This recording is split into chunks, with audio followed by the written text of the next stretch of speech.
주인공 쇼타는 비행기 추락사고의 유일한 생존자로 마실 물을 찾아 숲속을 헤매고 있습니다. 그는 비행기 사고로 부모님도 잃은 것 같습니다. 마침내 몸이 한계에 다다르고 의식을 잃기 시작할 때 안대를 한 특수부대 군인이 나타나 살고 싶냐고 묻습니다. 그가 그렇다고 대답하자 남자는 차라리 여기서 죽지 않은 걸 후회하게 될 혹독한 전투의 삶을 마주하게 될 것이라고 분명히 말합니다. 남자가 그를 구하려고 하자 그의 부하들은 임무 수행 중이며 그 같은 쓰레기를 줍는 것은 방해만 될 뿐이라며 막으려고 합니다. 하지만 남자는 격분하며 자신보다 약한 자의 명령은 듣지 않는다고 소리칩니다.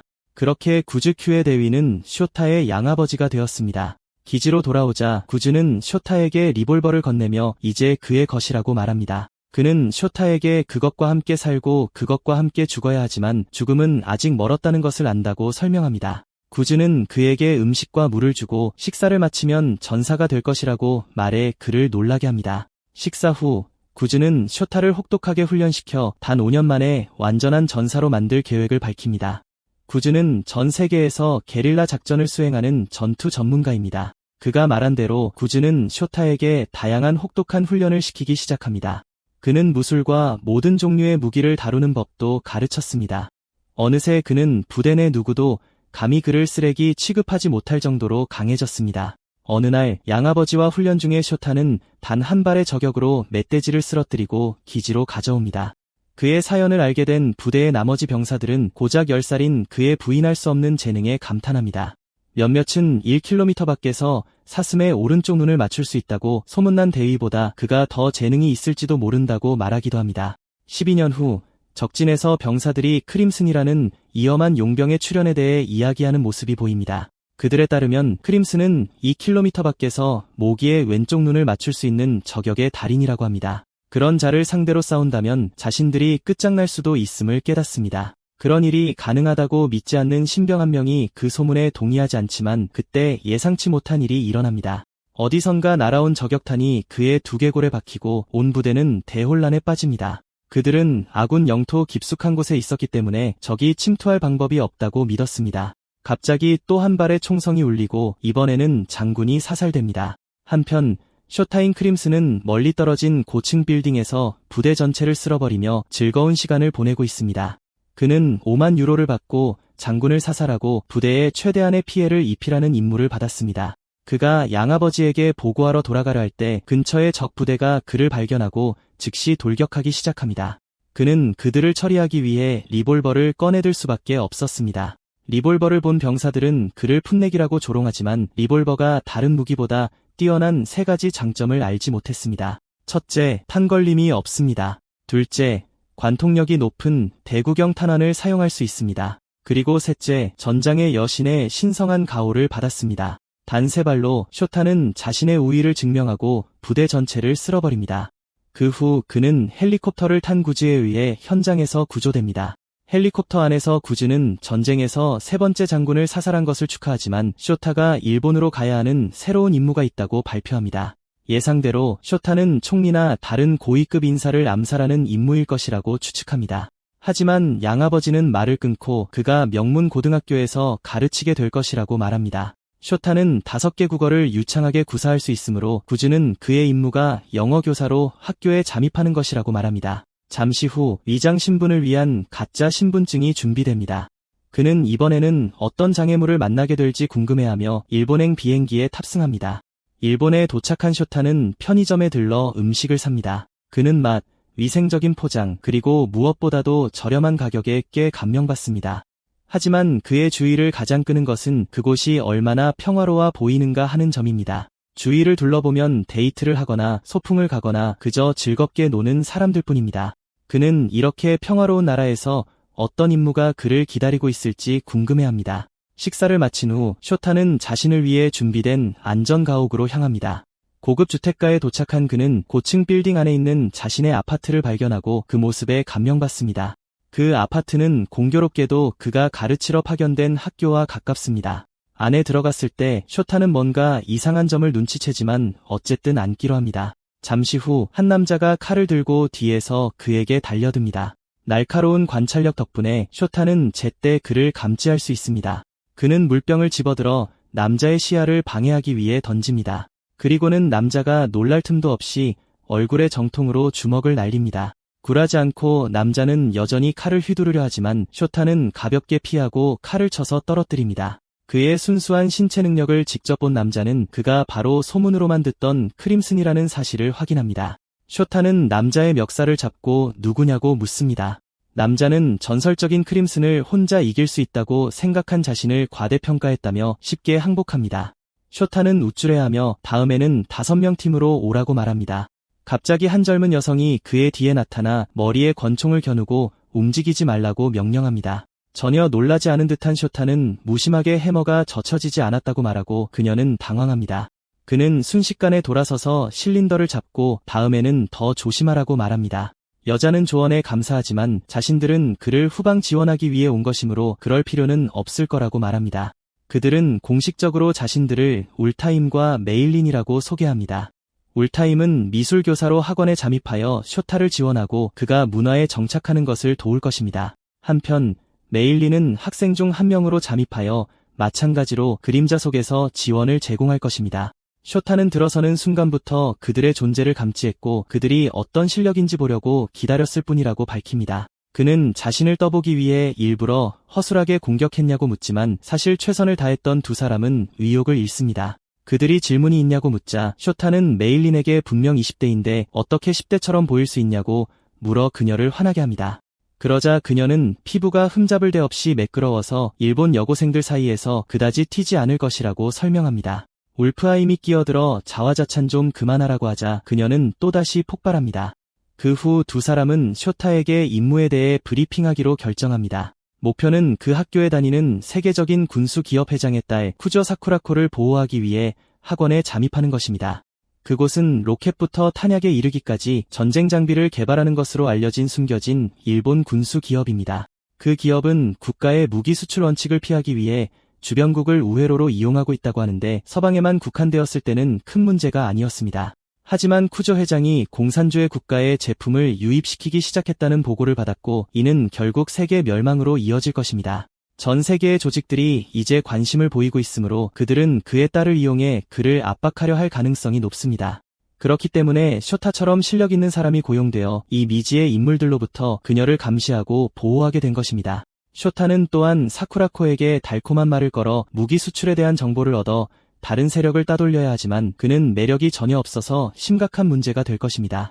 그러자 메일리는 그의 위험 있고 무심한 외모가 그녀를 자연스럽게 반하게 만들 수 있을 것이라고 말합니다. 다음 날 표적에 대해 받은 정보에 따라 쇼타는 버스에 올라 사쿠라코를 만납니다. 버스가 출발하자 쇼타는 사쿠라코가 이상하게 행동하는 것을 보고 그녀가 열이 나거나 어떤 종류의 바이러스에 걸렸을 것이라고 추측합니다. 그가 숨겨진 통신장치를 통해 팀의 나머지에게 그녀를 집으로 돌려보내야 하는지 묻자 그들은 그가 낯선 사람에게 그런 일을 할 입장이 아니라고 지적합니다. 감시 드론으로 모든 사건을 감시하고 있는 우라임은 사쿠라코가 열이 나는 것이 아니라 단지 당황한 것이라고 지적합니다. 알고 보니 그녀는 버스 안에서 뒤에 있는 훨씬 나이 많은 변태 남자에게 성추행을 당하고 있었습니다. 쇼타는 이것도 아마 자신의 경호 임무의 일부라는 것을 깨닫습니다. 그녀의 엉덩이를 충분히 만진 남자는 한술 더 떠 가슴을 더듬기로 결심하고 쇼타가 개입합니다. 사쿠라코가 바라던 백마탄 기사처럼 쇼타는 남자의 팔을 잡아 거의 부러질 지경까지 비틀어 고통에 찬 비명을 지르게 합니다. 남자를 꾸짖은 후 사쿠라코는 도와준 것에 대해 쇼타에게 감사하고 그는 가볍게 넘깁니다. 그는 그녀에게 전장에서는 그런 도움을 받을 수 없으니 맞서 싸워야 한다고 말합니다. 그의 어색한 말투를 들은 울타임과 메일리는 쇼타가 정말 여자와 말을 해본 적이 없는지 궁금해합니다. 잠시 후 버스가 잠시 멈추자 남자는 뛰쳐나가 도망치기 시작합니다. 그를 놓치고 싶지 않았던 쇼타는 그를 뒤쫓아 결국 버려진 골목에서 따라잡습니다.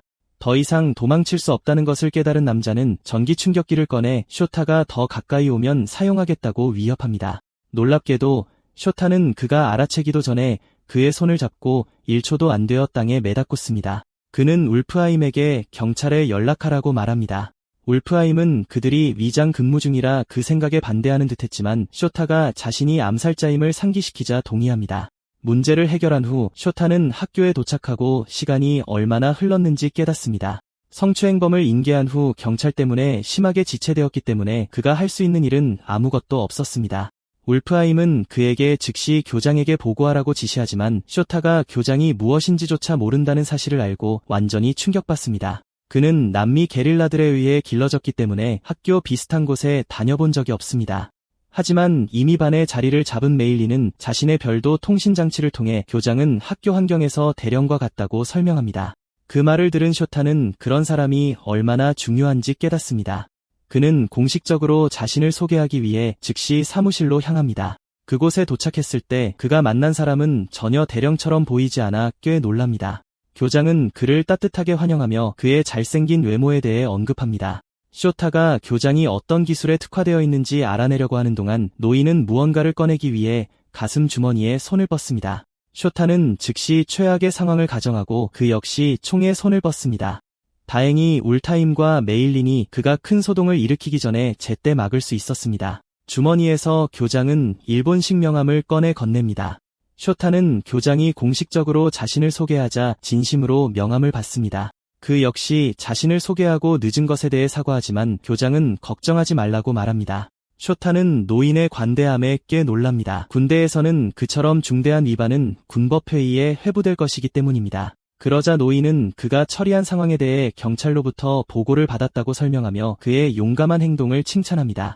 그는 쇼타를 2학년 B반의 부담임 교사로 배정하는데 그 반에는 사쿠라코와 메일린이 다니고 있습니다. 사무실을 떠나면서 쇼타는 실수로 교장을 대령이라고 불러 노인을 완전히 놀라게 합니다.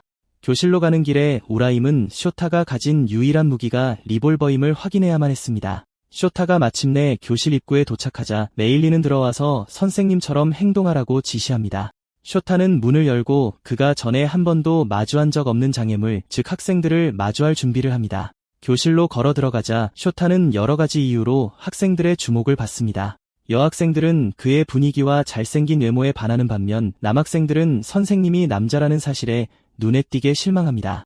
여학생들은 즉시 그가 좋아하는 음식부터 그가 사귀는 여성의 종류에 이르기까지 질문 공세를 퍼붓기 시작합니다. 메일리는 쇼타가 학생들에게 인기가 많을 것이라고는 알았지만 이 정도의 관심은 예상하지 못했습니다. 다행히 표적인 사쿠라코도 그에게 반한 여학생들 중 한 명이었습니다. 메일린이 이를 알게 되자 그녀는 몰래 그에게 연락하여 이를 자신들에게 유리하게 이용할 방법을 찾으라고 말합니다. 하지만 그 전에 쇼타는 아직 학생들에게 자신을 소개해야 합니다.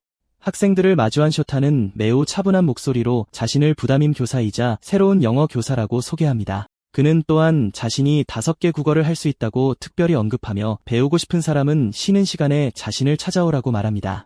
예상대로 여학생들은 그의 매력에 빠져 그를 얼마나 좋아하는지 공개적으로 표현합니다. 한편 사쿠라코에게 반한 한 남학생은 그녀가 새로운 멋진 선생님을 보고 얼굴을 붉히는 모습에 질투심으로 불타오르는 것이 보입니다.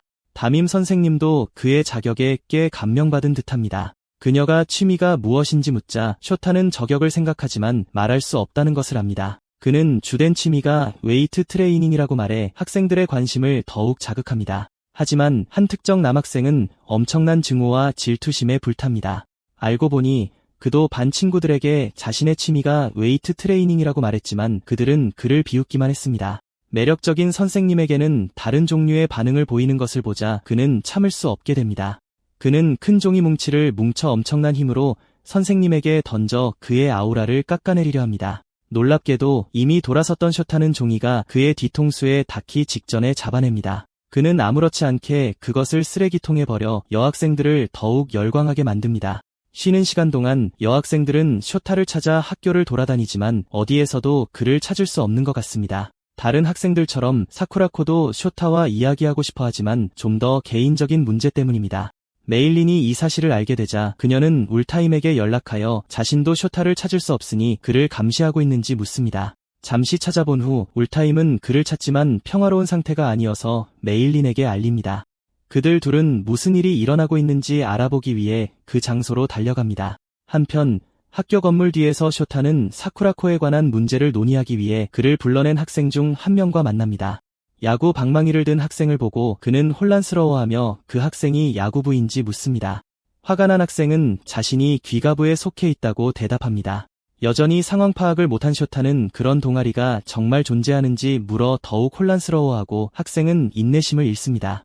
학생은 사쿠라코가 그를 넋을 잃고 쳐다보는 방식 때문에 그가 싫다고 말합니다. 쇼타는 그녀가 자신을 어떻게 보는지 모르지만 야구를 할 생각이 없으므로 자리를 뜨겠다고 대답합니다. 그러자 학생은 이성을 잃고 방망이를 들고 그에게 달려들며 쇼타의 머리를 박살내겠다는 의도를 공개적으로 선언합니다. 그가 첫 번째 스윙을 하자 쇼타는 가볍게 피하며 사정거리 박이라고 말합니다.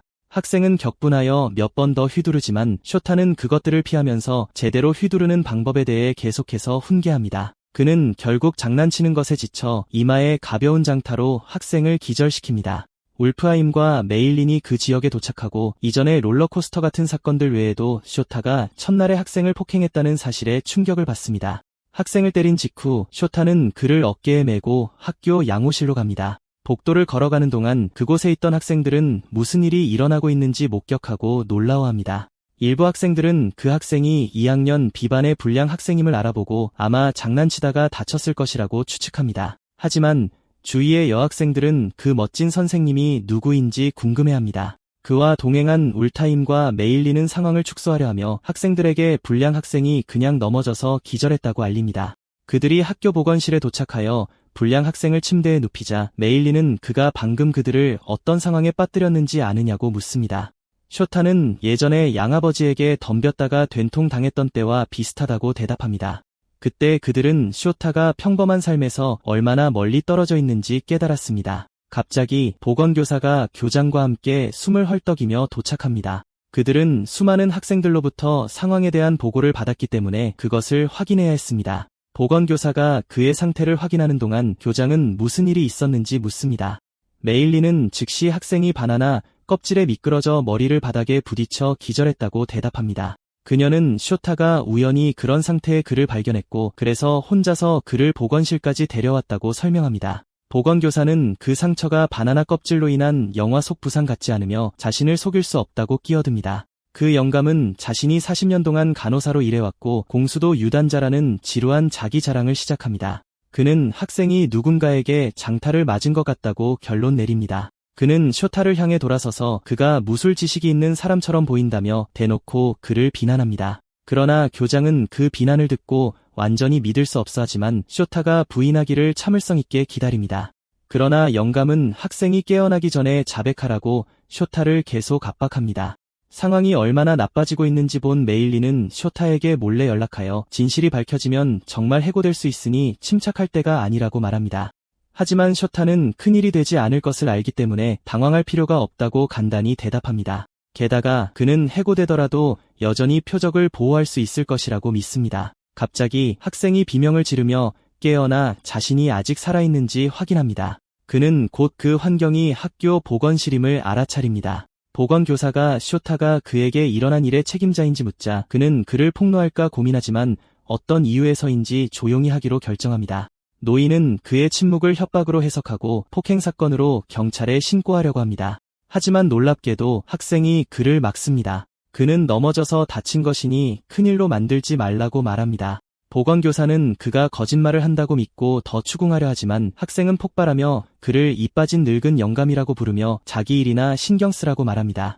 예상대로 영감의 분노는 실제 사건에서 벗어나 학생의 무례함으로 향합니다. 불량 학생이 쇼타를 지나치면서 그에게 한 짓에 대해 갚아주겠다고 속삭입니다. 불량 학생의 제멋대로인 행동 덕분에 팀은 분위기를 수습하고 무사히 빠져나갈 수 있게 됩니다. 그들이 밖으로 나가면서 쇼타는 불량 학생들이 명성을 지키는 면에서 용병과 얼마나 비슷한지 무심하게 언급합니다. 그는 불량 학생이 학교에서 새로운 선생님에게 당했다는 소문이 퍼지는 것을 원치 않을 것이라는 사실에 도박을 걸었습니다.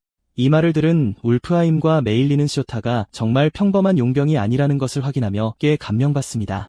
팀은 그들의 공주님을 보호하는 임무를 재개하기로 결정합니다. 가는 길에 메일리는 그들의 임무를 마리오 형제에 비유하는 썰렁한 농담을 합니다. 하지만 예상대로 쇼타는 이해하지 못합니다. 한편 한 수상한 학생이 사쿠라코를 스토킹하며 그녀를 잡기만 하면 세상이 자기 것이 될 수 있다고 혼자 생각하는 모습이 보입니다. 팀은 마침내 학교 신발장 앞에서 신발을 갈아 신는 사쿠라코를 발견하고 그녀가 집에 가려 한다는 것을 깨닫습니다. 하지만 울프하임은 학교에 분명히 청소부가 있는데도 신발을 갈아 신는 일본의 특이한 문화에 대해 우려를 표합니다. 하지만 메일리는 그를 무식하다고 부르며 놀립니다.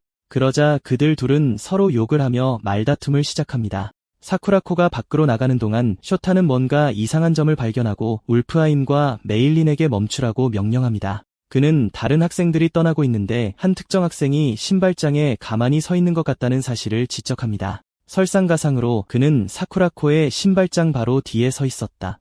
그러는 동안 그 학생은 아무도 의심하지 못하게 사물함 아래에 엿보기 구멍을 만들어 사쿠라코의 사진을 찍고 있었다. 쇼타가 그를 부르려던 찰나 그 기분 나쁜 학생은 그녀의 실내화를 집어들고는 목숨이라도 건 듯 냄새를 맡기 시작한다. 이 광경에 사쿠라코는 여전히 의심의 눈초리를 거두지 못했지만 다른 둘은 상황을 파악하고 그 학생은 그냥 내버려 두라고 한다. 그들은 그 학생이 단순히 변태, 즉 일본어로 흔히 헨타이라고 불리는 존재라고 설명한다. 예상대로 헨타이라는 단어가 이제는 세계적으로 통용되는 용어가 되었음에도 쇼타는 여전히 그게 뭔지 전혀 모른다. 그 이상한 학생이 신발 냄새를 맡는 동안 그는 사쿠라코가 여왕님이고 자신은 그녀의 노예가 되는 도착적인 상황을 상상한다. 울프하임은 어리둥절한 쇼타에게 직접 말을 거는 대신 남의 물건을 훔쳐 그걸로 망상에 빠지는 정신나간 부류가 있다고 설명한다. 하지만 쇼타는 그렇게까지 이상한 녀석이 존재한다는 걸 믿으려 하지 않는다. 그는 그 아이에게 어떤 동기가 있다고 믿고 직접 신문하기로 마음먹는다. 쇼타가 떠나자 메일리는 그가 괜찮을지 걱정하지만 울프하임은 세상을 더 잘 이해하려면 이런 일도 겪어봐야 한다며 내버려 두라고 한다. 그리고는 그녀에게 사쿠라코를 따라가 이를 더 쉽게 만들기 위해 친구가 되라고 지시한다. 메일리는 떠나고 울프하임은 쇼타와의 상황이 걷잡을 수 없이 커지지 않도록 처리하기 위해 남는다. 그 기분 나쁜 학생이 아까 찍은 사쿠라코의 사진을 보며 집으로 걸어가고 있을 때 변장한 쇼타가 그의 뒤에 나타나 머리에 비닐봉지를 씌운다. 그리고는 살아서 나가고 싶다면 협조하라고 지시한다. 학생이 협조하자 쇼타는 그를 버려진 창고로 데려가 의자에 묶는다. 그리고는 깨진 유리 조각으로 위협하며 어떤 조직이 그를 고용했는지 집요하게 캐묻는다. 그 아이는 전혀 모르는 눈치이자 쇼타는 잘 알려진 조직들의 이름을 나열하며 어디 소속인지 묻는다. 그러고는 자신이 모든 1급 비밀 조직의 조직원들을 죽여왔으며 계속 사쿠라코를 해치려 한다면 너도 예외는 아닐 거라고 말한다. 잔뜩 겁에 질린 아이는 절대로 그녀를 해칠 생각이 없다고 즉시 설명하지만 쇼타는 여전히 믿지 않는다. 그는 아이가 아까 사쿠라코의 신발을 만지작거릴 때 독이나 폭발물을 묻히려 했다고 추궁한다. 하지만 아이는 현대 일본에서 평범한 민간인이 그런 물건을 구할 방법은 없다고 설명한다. 그래도 쇼타는 신문 수위를 한 단계 높이기로 결심한다. 그는 소년에게 목의 피부를 벗겨낼 것이며 만약 움찔하면 사쿠라코를 노리는 요원인 거라고 말한다. 하지만 만약 참아낸다면 그녀에게 더 깊은 의도를 가진 배짱 두둑한 요원인 것이다. 그의 조건을 듣자 이미 온몸이 체액으로 젖어있던 소년은 더욱 공황 상태에 빠진다. 그러자 쇼타는 아이를 공격하는 척하고 아이는 오줌을 지리며 기절한다. 그 반응을 보고 쇼타는 그 학생이 요원이 아니라는 것을 확신한다. 잠시 후 울프하임이 들어와 학생을 실제로 공격하지 않고 참아준 것에 대해 쇼타에게 고마움을 표한다. 그들은 학생을 버스 정류장으로 데려가 의식을 되찾도록 내버려 둔 채 떠난다. 두 사람은 다시 사쿠라코를 보호하는 임무로 돌아간다. 한편 메일리는 사쿠라코를 따라잡고 같은 방향으로 가는 척하지만 그들 모르게 전문 저격수가 사쿠라코를 쏠 명령을 기다리고 있었다. 메일린이 사쿠라코에게 접근하는 것을 발견한 저격수는 임무를 망치고 싶지 않았기에 목표물을 완벽하게 저격할 기회를 기다리기로 한다. 반면 무슨 일이 벌어지는지 전혀 모르는 메일린은 사쿠라코에게 화장 등에 대해 물으며 수다를 떤다.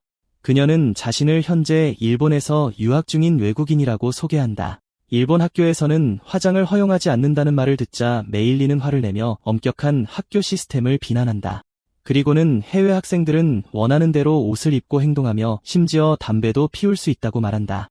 사쿠라코는 다른 학생들이 누리는 자유의 수준에 깜짝 놀란다. 자신도 모르게 보도 끝에 서 있던 그녀는 균형을 잃고 빠른 속도로 다가오는 차가 있는 도로로 넘어질 뻔한다.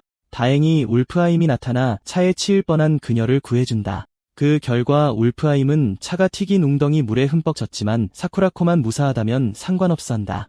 깜짝 놀란 사쿠라코는 그에게 고마워하며 셔츠를 적게 한 것에 대해 사과한다. 놀랍게도 울프하임은 그녀에게 윙크하며 옷을 망칠 뻔한 공주님이라고 부른다. 사쿠라코는 자신이 공주가 아니라고 재빨리 해명하지만 울프하임은 천지창조 7일 동안 신이 내린 율법에 따라 모든 여성이 공주라고 주장한다. 그가 그녀의 손을 잡고 키스를 하려던 순간 사쿠라코에게 추근대는 그를 지켜보던 메일린이 폭발하여 스트리트 파이터의 출리처럼 그를 때려 눕힌다. 그녀는 즉시 일본에서는 손등 키스가 허용되지 않는다고 말한다. 그녀는 울프하임의 출신을 공격하고 둘은 앙숙처럼 다툰다. 그들이 서로 말다툼하는 것을 본 사쿠라코는 그들을 남매처럼 티격태격하는 재미있는 무리라고 부른다. 암살자들은 서로 대화를 나누고 메일리는 울프하임으로부터 누군가 사쿠라코를 노렸다는 사실을 알게 된다. 한편 옥상에서는 저격수가 사쿠라코에게 조준을 고정했지만 쇼타가 나타나 그의 머리를 날려버린다. 쇼타는 그들이 누구이며 사쿠라코를 납치하려는 것인지 궁금해한다. 그날 밤 늦게 사쿠라코의 방에서 하녀인 카네는 사쿠라코가 계속 한숨 쉬는 것을 보고 무슨 일이냐고 묻는다. 사쿠라코는 즉시 당황하지만 카네는 아버지가 지시한 대로 자신의 이름을 부르라고 상기시킨다. 사쿠라코가 망설이다가 시키는 대로 하자 화가 났던 하녀는 마침내 진정한다. 카네는 소녀에게 쿠조 가문의 딸로서의 자부심을 잊지 말라고 일깨워준다. 그 가문은 헤이안 시대부터 존재해온 귀족 가문이다. 꾸중을 들은 후 사쿠라코는 카나에에게 사랑에 빠져본 적이 있는지 묻는다. 카나에는 사쿠라코가 무슨 뜻으로 말했는지 이해하는데 시간이 좀 걸렸지만 이내 알아차리고는 쿠조 가문의 일원이라는 것이 연애에 어떤 영향을 미치는지에 대해 이야기하란다. 사쿠라코는 사랑에 빠진 사람이 자신이라는 것을 즉시 부인한다. 하지만 놀랍게도 카네는 평민과 사랑에 빠지는 것을 금지하는 가문의 규칙은 없다고 말한다. 카네는 쿠조 가문의 하녀이긴 하지만 그 이전에 한 명의 여자이며 사랑에 빠진 모든 숙녀들의 편이라고 말한다. 그녀는 사쿠라코의 손을 잡고 그녀의 결정을 지지한다고 말하며 새끼손가락을 걸고 약속한다. 사쿠라코는 아군을 얻어 기뻐하지만 카네가 사쿠라코가 사랑에 빠졌을 거라 예상하는 신사가 괜찮은 사람이라고 말하는 것은 듣지 못한다. 문제의 그 신사는 연습장에서 마네킹의 총을 몇 발 쏘고 모두 정중앙에 명중시킨다. 메일리는 마네킹을 확인하고 총알이 왼쪽으로 치우쳐 있는 것을 보고 왜 정중앙에 맞았다고 하는지 묻는다. 울프하임은 그녀에게 인체 해부도를 보여주며 인간의 심장은 왼쪽에 있다고 말해준다. 그녀는 창피해하며 잘난 척하려는 울프하임을 욕한다. 울프하임은 쇼타를 칭찬하며 그의 실력이라면 올림픽에서 금메달을 딸 수 있을 거라고 말한다. 쇼타는 올림픽을 아마추어 대회라고 부르며 자신은 프로이기 때문에 참가하고 싶지 않다고 말한다. 그리고는 울프하임에게 적 조직에 대한 정보를 묻는다. 하지만 쇼타는 그의 미온적인 태도를 보고 울프하임의 역할에 대해 확인을 요구한다. 그러자 울프하임은 정보 전문가는 말린이라고 말한다. 그들이 그녀를 쳐다보자 질문을 받았다는 것을 깨달은 말린은 모든 자원을 동원하고 있지만 아직 단서를 찾지 못했다고 말한다. 쇼타는 그 조직이 저격수를 구할 자원이 있다는 점을 지적한다. 그는 아까 죽인 남자를 훈련받은 군인이라고 칭하며 저격소총은 일본에 쉽게 반입할 수 있는 무기가 아니라고 말한다. 그는 사진들을 훑어보며 무기의 이름, 제조 연도, 생산 국가를 확인한다. 울프하임은 만약 드라구노프가 관련되어 있다면 배우가 누구인지 알 수 있을 것이라고 말한다. 메일리는 도끼를 꺼내 들고는 제정신인 사람이라면 피 묻은 도끼를 들고 거리를 활보하지 않을 거라며 그를 바보라고 부른다. 그들이 티격태격하는 동안 모두 무기의 출처만으로는 조직을 색출할 수 없으며 그 때문에 그들의 움직임에 대응할 수밖에 없다는 결론을 내린다. 쇼타는 CCTV 영상을 켜고 조수들에게 계속해서 사쿠라코를 경호하며 최종 보스의 연락을 기다려야 한다고 말한다. 그들은 동의하지만 울프하임은 사쿠라코가 옷 갈아입는 것을 보고 기겁한다. 그는 눈요기를 하며 하늘에 감사하지만 갑자기 TV가 꺼진다. 그때 그는 권총을 든 채 자신을 죽일 듯이 쳐다보는 메일린을 본다. 울프하임은 그녀를 진정시키려 하지만 그녀는 사격수를 연습하는 중이라고 말한다. 즉시 총알이 허공을 가르고 울프하임은 필사적으로 피한다. 두 사람이 그러는 동안 쇼타는 양아버지가 왜 이렇게 불분명한 임무를 주었는지 생각한다. 별다른 사고력이 필요 없고 목표가 명확했던 다른 임무들과 달리 이번 임무의 목표는 극도로 모호하다. 쇼타는 그저 사쿠라코를 보호하기만 하면 되는 것인지 의아해하지만 그의 복잡한 마음은 그 이상의 무언가가 있을지도 모른다고 생각한다. 한편 다른 곳에서는 한 군부대가 진압 임무를 완수한다. 대원들이 축하하는 동안 그들 중 호기심 많은 한 명이 건물 안에서 최종 보스를 찾아 나선다. 그리고 그를 발견했을 때 노인이 하늘을 멍하니 쳐다보는 것을 보고 혼란스러워한다. 그 병사는 사령관에게 무슨 생각에 잠겨 있냐고 묻고 최종 보스는 자신이 보고 있는 밤하늘이 일본과 연결되어 있는지 궁금했다고 말한다. 그날 밤 쇼타는 자신의 과거에 대한 꿈을 꾼다. 거의 죽기 직전에 발견되어 양아버지에게 거두어져 프로가 될 때까지 혹독하게 훈련받았던 꿈을. 쇼타가 성인이 되었을 무렵 그는 임무 중 적들이 흘리게 한 피의 결과로 크림슨이라는 이름을 얻었다. 그 시절 쇼타는 진홍빛 불꽃으로 전장을 지배했고 이제는 그 불꽃이 언젠가 자신을 재로 만들어 버릴지도 모른다고 두려워한다. 다음날 아침 그는 옷을 입지 않은 채 일어나 가벼운 운동을 하기로 한다. 불행히도 울프하임은 노크도 없이 방으로 불쑥 들어오고 그 결과 잊을 수 없는 이미지가 그의 망막에 새겨진다. 방금 본 것을 잊으려 했으며 울프하임은 눈을 정화하기 위해 6명의 다른 여성과 데이트해야겠다고 말한다. 쇼타가 학교 갈 옷을 입으며 울프하임에게 그런 임무를 잘하냐고 묻자 울프하임은 하루 안에 끝낼 수 있다고 자랑한다. 울프하임이 왜 자기 방에 들어왔는지 궁금했던 쇼타는 왜 여기 있냐고 묻고 울프하임은 그에게 매달리며 전쟁터와 일본의 극명한 차이 때문에 그가 걱정됐다고 말한다. 그리고는 학교 가기 전에 아침을 같이 먹자고 쇼타에게 권한다. 쇼타는 동의하고 몇 분 후 학교로 향한다. 교실에서 그는 학생들에게 영어 소설을 읽어주지만 여학생들은 그에게 푹 빠져 있다.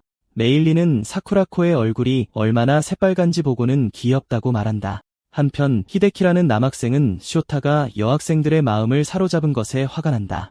그는 자신에게 중요한 것은 외모가 아니라 사람의 순수함이기 때문에 인기가 있었으면 하고 바란다. 공교롭게도 후제는 선생님을 죽일 듯이 쳐다보고 사쿠라코는 그를 동경의 눈빛으로 바라본다. 그날 오후 화장실에서 히데키가 후제에게 접근한다. 그리고 후제가 얼마나 화가 나 있고 적대적인지 본 후 히데키는 자기는 그의 편이라고 말한다. 혼란스러워하는 후제가 히데키에게 그는 외톨이라고 상기시키자 히데키는 인정하지만 이내 자신의 부를 자랑한다. 후제는 히데키가 부자임을 인정하고 히데키는 그들이 힘을 합치면 후제가 부를 수 있는 불량배들에게 돈을 주고 쇼타를 때려 눕히게 할 수 있다고 말한다. 후제는 생각에 잠기더니 즉시 그 제안을 받아들이고 둘은 악수하며 동맹을 맺는다. 즉시 후제는 도시 전역의 불량배들에게 연락해 일에 대한 대가를 약속하고 그들은 임무에 흥분하며 오토바이를 타고 서둘러 온다. 다음 날 사쿠라코가 버스에서 내려 학교로 걸어갈 때 학생들은 그녀의 아름다움에 감탄한다. 한편 학교에서 멀지 않은 곳에 주차된 버스 안에서 울프하임과 메일리는 드론으로 사쿠라코를 감시한다. 거기서 울프하임은 사쿠라코의 미모를 칭찬하고 심지어 메일린조차도 사쿠라코가 자기보다 한 수 위라는 것을 멋스럽게 인정해야 했다. 비록 그녀의 문법 사용이 그녀에게 승산이 있다는 헛된 희망을 주지만 울프하임이 그녀의 환상을 깨버리자 둘은 거의 싸울 뻔한다. 혼란스러운 울프하임은 왜 사쿠라코가 조심성 없이 행동하는지 묻는다. 모든 기준에서 그녀는 경호를 받으며 혼자 등교하지 않아야 하기 때문이다. 메일리는 그것이 바로 자신들이 고용된 이유라고 단호하게 상기시키지만 울프하임은 권력자들이 어떻게 경호원들을 데리고 다니는지 그녀에게 일깨워준다. 그가 무슨 뜻인지 깨달은 메일리는 오오토리 학원의 규칙이 학생들이 차로 등교하는 것을 금지하기 때문이라고 설명한다. 학교는 계급주의를 허용하지 않으며 모든 사회 계층이 다닌다. 메일리는 울프하임에게 학교의 교훈이 자주독립과 자립이라고 말하지만 울프하임은 그것을 부유한 학생들이 평민에게 배우라는 지시로 받아들인다. 메일리는 이어서 사쿠라코의 아버지는 처음에 딸이 대학까지 여학교에 다니길 원했지만 아가씨가 오오토리에 가겠다고 고집했다고 설명한다. 사쿠라코를 보며 울프하임은 그녀가 걷는 것만으로도 주변의 모든 남자를 사로잡는다고 말한다. 그러자 말리는 쇼타도 마찬가지라고 말한다. 그들은 쇼타가 학교로 걸어가는 것을 보며 많은 소녀들이 그에게 열광하는 것을 지켜본다. 울프하임은 두 인기인을 바라보며 다른 시대였다면 왕족 커플이 되었을 것이라고 말한다. 메일리는 부분적으로 동의하지만 왕자와 공주가 사랑에 빠질 때마다 항상 문제가 도사리고 있다고 지적한다. 그녀는 울프하임에게 들어온 카메라를 쇼타 앞으로 향하게 하라고 지시하고 그가 그렇게 하자 쇼타의 길을 막고 서 있는 후제와 불량배 무리가 보인다. 후제는 비꼬듯이 쇼타에게 인사하지만 쇼타는 무심하게 대답한다. 소녀는 선생님의 태도에 화가 나지만 여전히 방해가 될 뿐이다. 드론으로 관찰하던 메일린과 울프하임은 이전에 쇼타에게 나가떨어진 후 지원군을 데리고 나타난 후제를 원시인이라고 간접적으로 부른다. 울프하임은 메일린에게 문제가 있다며 전설적인 크림슨 앞에서는 숫자가 중요하지 않다는 점을 말한다. 쇼타는 메시지를 알아듣고 넥타이를 풀며 후제에게 조용한 곳으로 따라오라고 한다. 후제는 동의하고 그들은 강둑으로 간다. 그곳에서 후제는 거만하게 자기들이 쇼타보다 20대 1로 수가 많다고 선언한다. 그는 수적 차이 때문에 쇼타에게 승산이 없다고 믿고 선생님에게 울면서 사과할 기회를 준다. 그러면 용서받을 수도 있다고. 놀랍게도 쇼타는 그들에게 같은 조건을 내걸고 자신이 그들의 선생님이기 때문에 싸우지 않았으면 한다고 상기시킨다. 그들은 그를 비웃으며 쇼타가 수학을 못한다고 결론 내린다. 두 단어로 후제는 불량배들에게 쇼타와 싸우라고 명령한다. 그들은 즉시 그에게 달려들지만 그는 식은 죽 먹기처럼 그들을 접어버리고 혼쭐을 내준다. 그가 동료들을 완벽하게 쓰러뜨리자 다른 이들은 겁에 질린다. 그들은 쇼타가 인간이 아니라고 말하지만 쇼타는 자신이 인간이며 단지 전장에서 훈련받았을 뿐이라고 안심시킨다. 그가 대부분을 쓰러뜨리자 다른 이들은 공황에 빠져 쇼타가 얼마나 강한지 미리 듣지 못했다고 소리친다. 후제는 한 명을 쓰러뜨리지 못한 것에 화가 나서 오토바이족들에게 쇼타를 치워버리라고 소리친다. 불량배 중 한 명이 즉시 오토바이 시동을 걸고 영어 선생님에게 돌진한다. 다음에 일어난 일은 지켜보던 모두를 충격에 빠뜨렸는데 그들은 쇼타가 오토바이를 밟고 올라서서 운전자를 공처럼 차버릴 줄은 예상치 못했다. 그는 오토바이를 들어올려 그 위에 앉는다. 후제는 이성을 잃고 다른 이들에게 쇼타를 공격하라고 소리치지만 쇼타는 성난 황소처럼 그에게 똑바로 돌진하다가 그의 얼굴 몇 인치 앞에서 순간적으로 멈춰 그를 놀라게 한다. 후제는 땀을 뻘뻘 흘리며 땅에 쓰러지지만 여전히 강한 척한다. 그래서 쇼타는 그에게 일본 오토바이는 안전장치가 잘 되어 있으니 운이 좋은 줄 알라고 말한다. 그러자 선생님은 그들에게 계속 덤빌 건지 아닌지 묻는다. 이 말을 듣고 불량배들은 잠시 생각하더니 후제에게 작별을 고하고 도망치는 현명한 결정을 내린다. 후제는 그들의 행동에 충격을 받아 돌아오라고 명령하지만 그들은 그를 닥치게 하고 싸우지 않는 겁쟁이라고 부른다. 주변에 남아있던 다른 소년들은 20명일 때도 승산이 없었으니 이제는 포기하라고 후제에게 조언한다. 좌절한 후제는 이를 갈며 쇼타에게 소리치고 그를 싸움꾼이라고 부른다. 쇼타는 후제에게 뭘 원하냐고 물으며 침착하게 대답한 뒤 그를 겁쟁이라고 부른다. 그러자 후제는 쇼타가 싸움을 잘한다고 인정하지만 배짱이 있냐고 묻는다. 쇼타가 무슨 뜻이냐고 묻자 후제는 치킨 레이스로 결판을 내자고 말한다. 그는 다른 오토바이에 올라타 쇼타에게 도전하는데 이 게임은 벽을 향해 달리다가 둘 중 먼저 브레이크를 밟는 사람이 지는 것이다. 메일리는 쇼타가 그런 어이없는 게임에 동의하는 것을 보고 화가 나서 울프하임에게 그와 연결해 달라고 한다. 연결이 되자마자 그녀는 그에게 진심으로 도전을 받아들일 거냐고 묻고 쇼타는 그렇다고 대답한다. 그러고는 그들을 때려 눕혀서 쉽게 해결할 수 있는데 바보냐고 묻는다. 그리고는 만약 치킨 레이스에서 지면 어쩔 거냐고 묻는다. 쇼타는 닥쳐보면 알게 될 거라고 한다. 그 말과 함께 그는 통신을 끊는다. 메일리는 울프하임에게 쇼타가 명령을 위반했다고 소리친다. 그녀는 보스가 알게 되면 뭐라고 할지 걱정한다.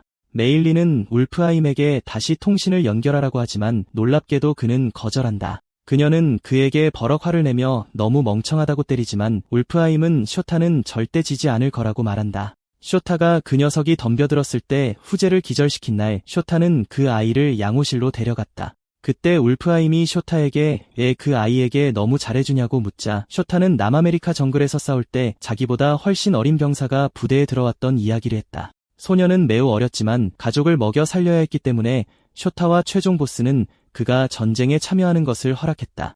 그때 쇼타는 그 소년과 가까워져 일본어를 가르치려 했다. 불행히도 그에게 일본어로 작별 인사를 가르쳐준 다음날 어린 병사는 전사했다. 쇼타가 후제를 돕기로 결심한 이유는 그가 전사한 어린 병사와 꼭 닮았기 때문이었다. 울프하임이 그들이 경주하려는 것을 보면서 후제에게 욕을 먹고도 미소 짓는 쇼타를 보고 쇼타가 용병보다 교사에 더 어울릴지도 모른다고 생각한다. 경기장에 비가 내리기 시작하고 그들은 경주를 준비하며 오토바이 엔진 소리를 높인다. 심판은 그가 던진 캔이 땅에 닿자마자 출발하라고 알린다. 메일리는 경주에 대해 불길한 예감을 느끼지만 울프하임은 쇼타는 어쨌든 선생님이라고 말하며 그녀를 진정시킨다. 그녀는 거부하며 그는 단지 전설적인 용병일 뿐이라고 말한다. 그래도 울프하임은 쇼타를 지지하며 그가 전설적인 교사가 될지도 모른다고 말한다. 호기심에 그는 경주의 결과를 기대한다. 몇 초 후 심판이 빈 캔을 공중으로 던지고 캔이 땅에 닿자마자 오토바이 운전자들은 출발한다. 쇼타는 그를 앞질러 벽을 향해 가속한다.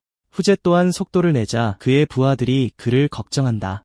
하지만 쇼타는 벽이 그 어느 때보다 가까워졌음에도 흔들리지 않고 속도를 줄이지 않는다.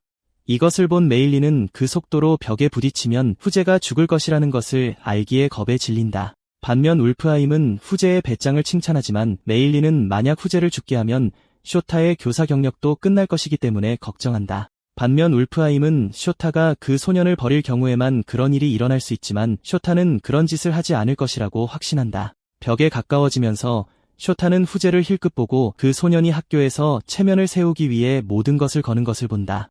마지막 순간에 후제는 으깬치즈가 될까 봐 두려워 브레이크를 밟고 즉시 쇼타가 오토바이에서 뛰어내려 그 소년을 구하며 개입한다.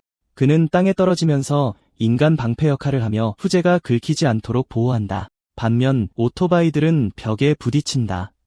쇼타는 이마에 부상을 입은 후 일어나 걱정스럽게 후제에게 괜찮냐고 묻는다. 후제는 깨어나 자신이 안전한 것을 보고 상황을 파악한 뒤 쇼타가 자신을 구했다는 것을 깨닫는다.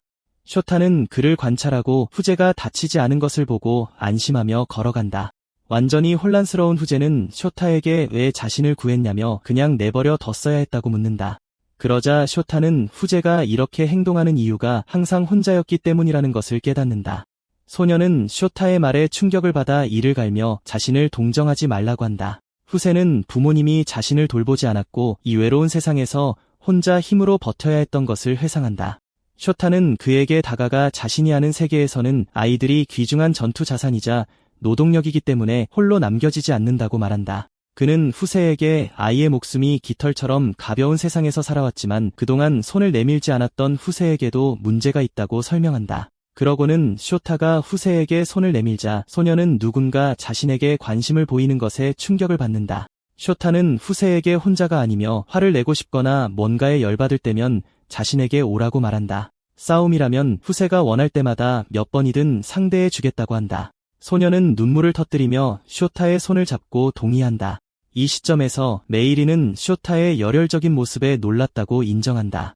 그녀는 울프하임처럼 쇼타가 캐릭터에 맞지 않게 행동하는 것이 아니라는데 동의한다. 밖에서 쇼타와 후세가 강둑을 떠날 때 후세는 쇼타가 막 동네로 이사왔다는 것을 확인하고 필요한 것이 있으면 도와주겠다고 제안한다. 쇼타는 이상한 용어를 사용하며 동의하고 소녀는 그가 무슨 말을 하는지 이해하기 힘들어한다.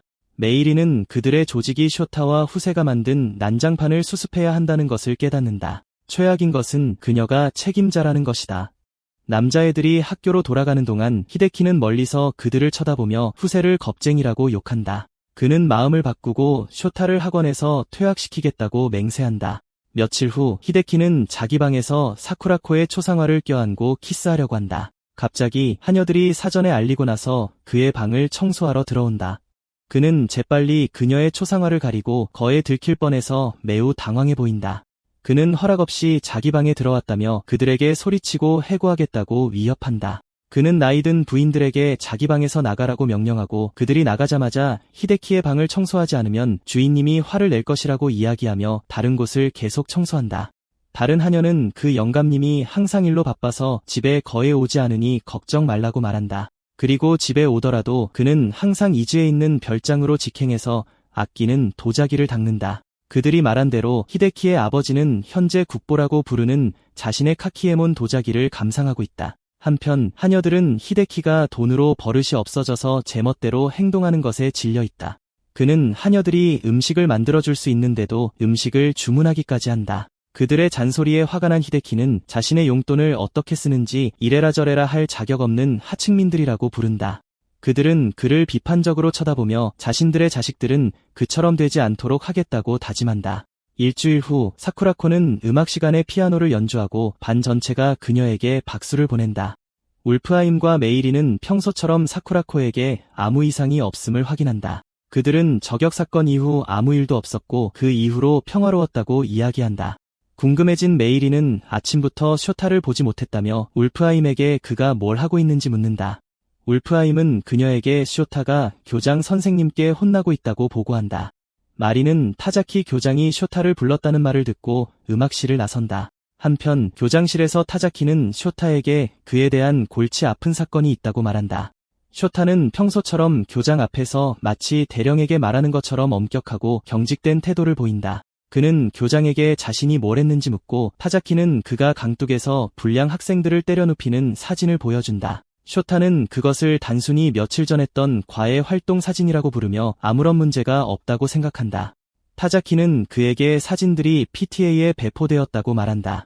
그것이 무엇을 의미하는지 모르는 쇼타는 그것을 아시아 버전이라고 생각하며 나토에 비유하지만 타자키는 그것이 학부모 교사협회라고 설명한다.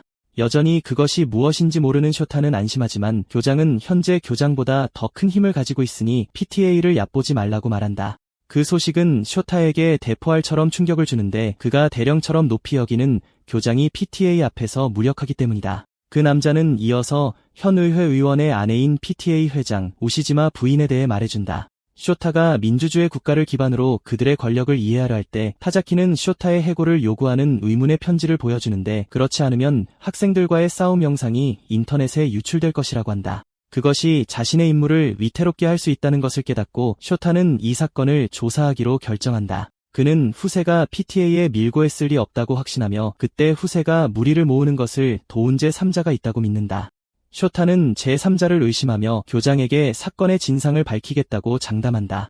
회의가 끝난 후 쇼타는 팀원들을 만나 그들에게 정보를 전달한다. 그때쯤 사쿠라코는 수업 때문에 일찍 집에 가 있었다. 얼마 지나지 않아 우시지마 부인은 쇼타가 학생들을 구타하는 유인물을 배포한다. 그녀는 마치 그것이 명예훼손을 막기에 충분하다는 듯이 그의 눈을 가린다. 궁금해진 울프하임은 쇼타가 편안해 보이는 것을 보고 어떻게 사건을 해결할 계획인지 묻는다. 메이리는 다르게 생각해서 PTA에 대한 그의 계획을 묻는다. 상황 파악이 안 되는 군인은 PTA를 NATO의 학술적 변형이라고 부르지만 그의 팀원들은 그가 PTA가 무엇인지 모른다는 것을 깨닫는다. 울프하임은 그에게 PTA가 학교의 질서를 감시하는 감사기구라고 말해준다. 그 말을 듣자 쇼타는 안심하며 자신이 질서를 바로잡는 편에 서 있기 때문에 아무 문제가 없다고 말한다. 울프하임이 설명을 요구한다. 쇼타는 그저 아이들에게 교육적 지도를 하고 있었을 뿐이라고 말한다. 메이리는 그의 말에 전적으로 동의하지 않으며 부상자가 많았다는 것을 상기시킨다. 그녀는 이것이 무슨 열혈 교사 드라마가 아니며 더 이상 그런 시대가 아니라고 말한다. 그러자 울프하임은 그녀에게 그냥 쇼타의 시대를 만들면 된다고 말한다.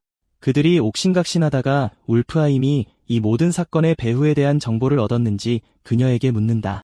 메이리는 시익 웃으며 범인을 찾았다고 확인해준다. 그녀는 모든 일을 꾸미고 쇼타를 함정에 빠뜨리기 위해 촬영한 부잣집 멍청이 모기 히데키의 사진을 보여준다. 울프하임이 히데키의 동기를 묻자 메이리는 히데키가 사쿠라코를 짝사랑해서 여성들에게 인기 있는 쇼타를 미워했을 것이라고 말한다. 울프하임은 이 상황이 얼마나 골치 아픈지 깨닫는데 일반 불량 학생들처럼 히데키를 바로잡으려 하면 그 소년이 앙심을 품을 것이기 때문이다. 메이리는 그의 말에 동의하지만 사건을 해결해야 한다고 지적한다. 그들이 그 문제에 대해 고심하고 있을 때 놀랍게도 조용히 보고서를 읽던 쇼타가 책을 덮고 하루 이틀 안에 문제를 해결할 수 있다고 말한다.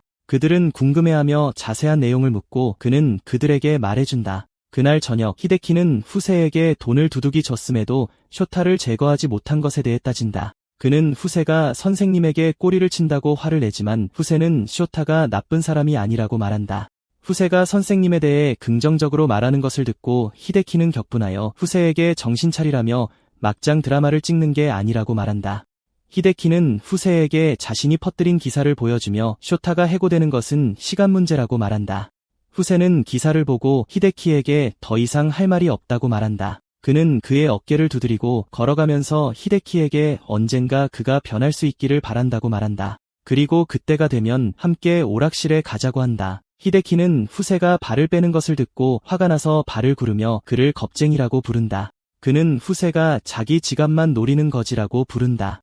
홀로 남은 히데키는 모두가 쇼타의 잘생긴 얼굴 때문에 그의 장단에 맞춰 춤을 춘다고 생각하며 그 선생님에게 지옥을 맛보게 할 계획을 세운다. 그날 밤 늦게 3명의 요원은 변장을 하고 도시를 달리는데 그들에게는 눈물을 흘리며 묶이고 재갈이 물린 히데키가 있다.